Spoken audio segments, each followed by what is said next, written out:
Graça e paz, amados de Deus. Você está no seu nosso ponto teológico. Como é que vocês estão? Vocês estão bem? Maravilha, estamos aí para mais um vídeo, né? Mais uma aula, lendo e comentando Confissões. Para você que não sabe, Confissões é um clássico da literatura cristã, escrito pelo grande teólogo e filósofo Agostinho de Hipona, ali no século V. É um clássico que tem sido lido aí por mais de 1500 anos. E nós colocamos no nosso coração, penso eu que não tem aqui, pelo menos na internet aqui no Brasil. Eu acho que nós somos assim, o único canal com essa proposta, que apresentou essa proposta de ler Confissões. De repente você encontra até alguém lendo aí, áudio, né, da obra, lida em português, mas a gente se propõe aqui a ler e comentar este clássico de Agostinho de Hipona, tá certo? E para você que caiu de paraquedas aqui, seja muito bem-vindo. Venha fazer parte da família Point, se inscreva, ative o sininho da notificação, né? Dê o like aí, compartilhe, faça seus comentários, diga se você está chegando agora. Você que é antigo no canal aqui, e você que é novo também, compartilhe aí nos grupinhos de WhatsApp, Facebook, é uma maneira de você ajudar o canal a crescer, engajar, compartilhando, tá certo? E nós estamos aqui nas internet da vida, compartilhando conhecimento, tá certo?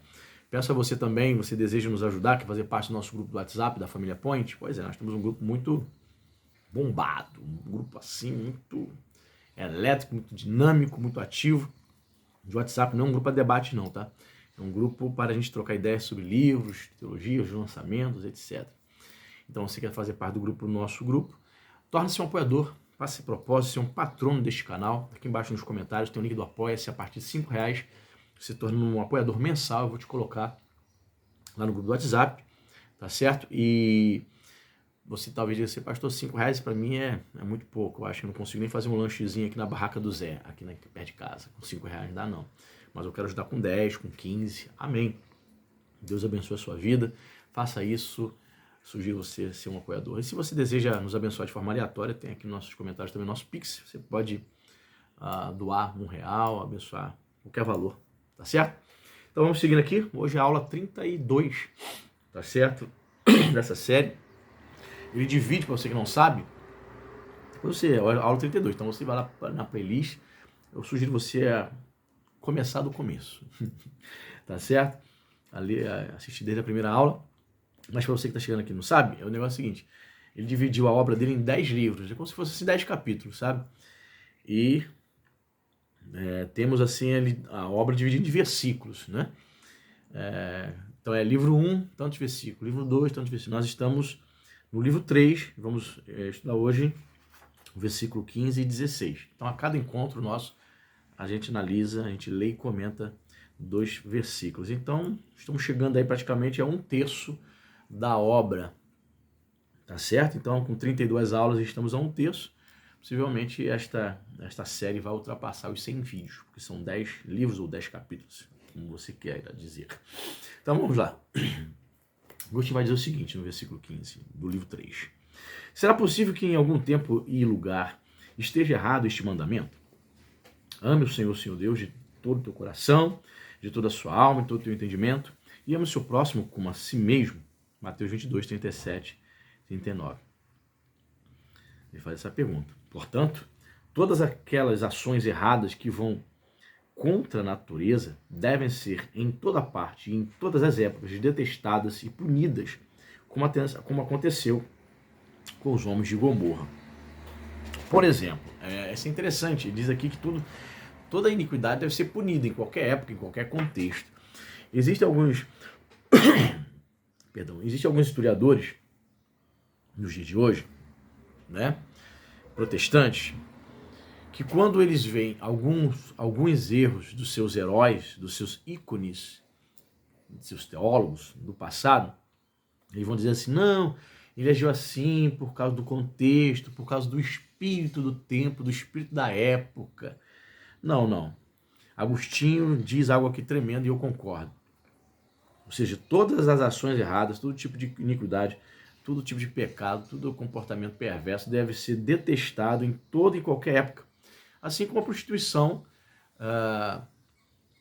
destruiu, digamos assim, a moral na cidade de Sodoma e Gomorra, era um grande problema lá daquela cidade, e Deus naquele tempo, ó, milhares de anos antes de Jesus, antes de Cristo, destruiu aquela cidade por conta da imoralidade. Então, naquele tempo, a imoralidade era algo mal diante dos olhos do Senhor, e hoje também, nos dias de hoje. Então, tem como justificar, né? Tem como justificar, ou usar uma expressão muito moderna, passar pano. Né? Passar pano para erros, porque foi naquele contexto e tal. Não. Pecado sempre foi pecado em todo e qualquer época e contexto. E diz mais. Se todas as nações as cometessem, todas seriam culpadas do mesmo crime, pela lei de Deus, que não criou os homens para que eles abusassem uns dos outros. Veja a afirmação de Agostinho. Deus não criou o homem para isso, para abusar, para violentar, para praticar perversidade. Pelo contrário, baseando-se aqui em Mateus 22, vai dizer que Deus nos criou para amar a Deus acima de todas as coisas e o nosso próximo com a nós mesmos. Algo que você não gostaria que fizesse com você, não faça com teu irmão. Né? Pois até mesmo aquela perpétua, ou melhor, aquela permuta que deve existir entre Deus e nós é violada quando a própria natureza, da qual ele é o autor, é manchada pela perversão da cobiça ou da concupiscência. Mas aquelas ações que são ofensivas para os costumes dos homens devem ser evitadas de acordo com os costumes das pessoas, de modo que uma coisa convencionada e confirmada pelos costumes ou leis de uma cidade ou nação não seja violada ao bel prazer de ninguém, nativo ou estrangeiro, pois qualquer parte que não se harmoniza com o todo é ofensiva. Então ele está falando aqui sobre questão de hábitos e costumes de uma determinada cultura, sociedade, de um povo, onde todo mundo entende que aquilo não é errado, que aquilo não é ofensivo. Ele entende que deve se respeitar. Mas ele coloca um porém. Ele diz assim, porém, quando Deus ordena que algo seja feito, contrariando os costumes das leis de qualquer povo, mesmo que se trate de algo que nunca tenha sido feito, isso deve ser cumprido. Ou seja, ele entende que as leis de Deus estão, né, as leis de Deus estão acima das leis dos homens. Então, por exemplo, onde o cristianismo chega em determinadas culturas e observa coisas, por exemplo, em determinadas culturas indígenas, eles entendem que a prática do suicídio ou o assassinato de crianças por uma questão de costume, ou assassinar quando nasce uma menina, porque normalmente aquela cultura ali se desejava o nascimento de um menino. Então, nasceu um menino, tem que matar. Então, diante dos olhos da cultura, daquela sociedade, é algo normal. Há um consenso que deve ser feito, aqui dali sem nenhum problema para ninguém. Só que para Deus, aqui dali é algo perverso. Então ele entende que as leis de Deus precisam sobrepujar, entendeu? Sobrepujar as culturas, o consenso destas comunidades, digamos assim. Até por conta, né, de se você se debruçar sobre a palavra de Deus, você vai encontrar o grande problema do homem, que é o problema do pecado. Então, quando a mente do homem depravada, que é a natureza humana caída, que é do homem, obviamente, longe de Deus, sem as orientações do Espírito, estas pessoas vão descambar para um caminho, né, na qual, certamente, ainda que haja consenso entre seus pares, vão descambar por caminhos que desagradam ao Senhor, que vai contra a palavra de Deus. E aí, a palavra de Deus precisa estar acima de todas essas coisas. E diz mais aqui. E se for negligenciado, deve ser restaurado. E mesmo que isso nunca tenha sido estabelecido, deve ser estabelecido agora. Pois se é legítimo para um rei, em seu reino, ordenar o que ninguém antes dele, nem ele mesmo até então havia ordenado, e obedecer não pode ser considerado contra a lei comum do Estado. Pelo contrário, seria ir contra essa lei não obedecer, pois obedecer aos governantes é um consenso geral da sociedade humana. Muito mais firmemente, devemos obedecer a Deus em tudo o que ordena Ele, que é o soberano de todas as criaturas. Então, entra aqui aquele princípio que está até mesmo em Paulo, né? Agostinho conhecia, né, a teologia paulina, Romanos capítulo 3, sobre a questão de obedecer às autoridades. Assim, até que ponto a gente obedece à autoridade? A autoridade é constituída por Deus. É óbvio, né? Paulo diz que devemos obedecer à autoridade, porque ela é o juízo de Deus para aquele que comete a perversidade, ok. Mas quando esta autoridade começa a sobrepujar, a contrariar a palavra de Deus, deseja, por exemplo, que você se prostre e adore a imagem, ou cultue o seu governante, ou aquele rei terreno. Aí a palavra de Deus ela tem que estar acima, você não vai obedecer essa autoridade. É isso que está trazendo aqui. Pois assim como nas sociedades dos homens, a autoridade maior é obedecida passando por cima da menor. Assim Deus deve ser obedecido acima de todos. Ponto. Isso é teologia paulina. Né? Ele aqui está trazendo de maneira que seja compreensível nas suas palavras. Verso 16, ele diz assim: é isso que acontece em atos de violência, nos quais há uma intenção de ferir ou de humilhar por meio de uma linguagem injuriosa. Esses atos podem ser cometidos ou para vingar-se, como no caso de um inimigo contra o outro, ou para aproveitar-se de um bem alheio, como no caso de quem assalta um viajante, ou para evitar algum mal, por exemplo, contra alguém que se teme, ou por meio da inveja, como no caso de alguém menos afortunado contra quem é mais afortunado, ou de alguém que se deu bem em algum empreendimento em relação a quem, estando no mesmo nível, sente medo ou se aflige, ou pelo simples prazer de ver o outro sofrer, como no caso de espectadores de lutas de gladiadores, ou de zombar dos outros e ridicularizá-los. Olha o que ele fala, essas são as principais espécies de iniquidade que nasce da concupiscência da carne, ou dos olhos, ou do poder. Ele cita aqui várias questões que ele enxergava, né? Coisas que existem até hoje, né? Assaltantes, pessoas que prejudicam as outras por conta da inveja, né? Linguagem injuriosa. Ele vai citar aqui uma lista de pecados e cita algo que era que os cristãos combateram muito ali, né, nos primeiros períodos da igreja, que eram as lutas dos gladiadores, né? Que serviam apenas para atender o desejo de ver sangue derramado das massas, né? O Coliseu Romano ficava lotado e ali pessoas se matavam literalmente para satisfazer o imperador, para satisfazer os nobres. E há registros de que muitos pastores, né, na igreja primitiva, ali, os pais da igreja, primeiro, segundo, terceiro século, proibiam terminantemente que os cristãos frequentassem esses estádios, né, ou no caso o Coliseu, essas lutas de gladiadores, né, onde as pessoas eram mortas, e as pessoas tinham prazer de ver a outras sendo mortas. Assim, tem gente que, vou dar aqui uma opinião minha, tá? Tem gente que acha que não tem nada demais, mas eu acho que tem a ver sim, gente. Sabe por quê? Ó, um exemplo que eu vou te dar agora. Existe a famosa luta do UFC.